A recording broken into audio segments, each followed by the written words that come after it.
People complain about their phones, but they carry them with them everywhere they go. And I'm not cynical about that. The phone, it's not a phone. God only knows what it is, but it's definitely not a phone.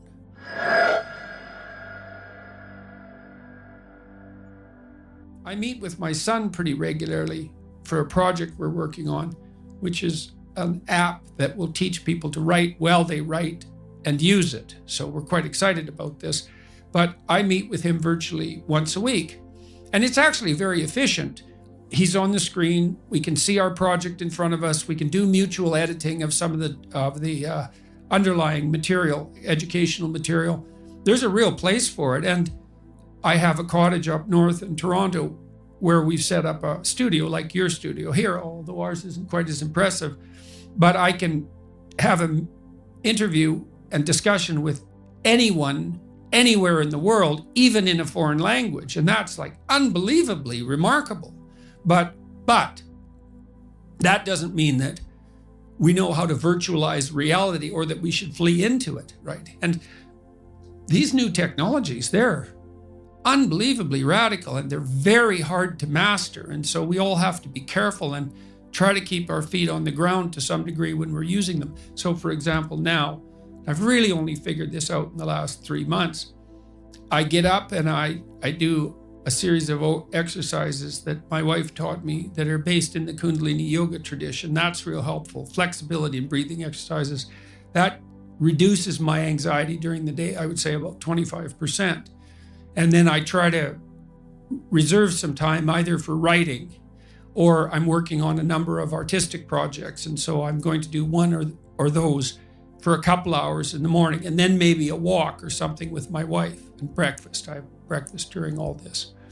And then I can turn to the sort of connected world, email and the podcasts and so forth. And so there's this balance between privacy, introverted privacy, let's say, and disconnect from everyone except for my wife, and then contemplated reconnection with the virtual world. That seems to be working out pretty well. And you want to get a balance of that that's actually, to use a terrible cliche, sustainable, right? So you want to hit your projects hard, but you have to leave in that, not with entertainment, but with culture, because those are not the same thing. Entertainment is an approximation to culture. And you need to leave in that with culture, that's beauty and drama and art and all of that, and then with intimate relationships and friendships. And well, it's very difficult to get the balance of all that correct. And it's very difficult to do that virtually. So, but I certainly wouldn't forego the technology, and neither would the rest of us. It's like people complain about their phones, but they carry them with them everywhere they go. And I'm not cynical about that. The phone, it's not a phone. God only knows what it is, but it's definitely not a phone. And so it's not surprising that since it just appeared and it's so insanely powerful that we don't know what to do with it, and that might even wreck everything. Like God only knows. Twitter itself could bring civilization to a halt. We don't know how to manage the unintended consequences of our technological prowess. And that's exactly it.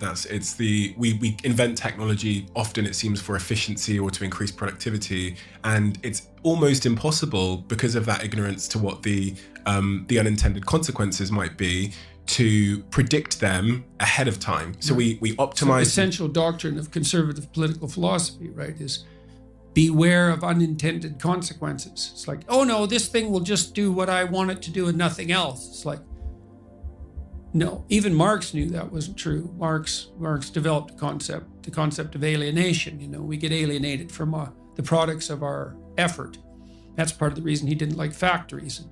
And fair enough, you know, because factory work, which is repetitive, in some sense destroys our artisanal relationship with what we produce. Now, the problem with Marx's analysis is that, yeah, but it's pretty damn efficient and it lifts people out of absolute poverty really quickly. So, but that doesn't mean that, and existential philosophers after Marx developed the concept of alienation to quite a high degree. And technology does alienate us because of its artificiality and its coldness and its mechanistic nature, all of that. And well, we have to contend with that wisely. And Then you ask, well, how do you contend with things wisely? And I would say, well, don't pollute your thoughts with deceit. You compromise your own wisdom. How are you going to make not intelligent decisions, wise decisions? That's why you shouldn't lie. It's like you're warping the mechanism that orients you in the world. Do you really want to do that? This is a brutal world, man. And I've seen this in my clinical practice. People whose houses are built on foundations of sand, and the wind starts to blow and the floods start to rise, and they are in such trouble. If you're lucky and something terrible comes your way and you're reasonably honest and your relationships are in good order, maybe you won't end up in hell. And I mean hell. I don't mean death. There's lots of situations you can get yourself in where death would be far preferable to what you're going through. So you need to be afraid of that. It's like, don't lie.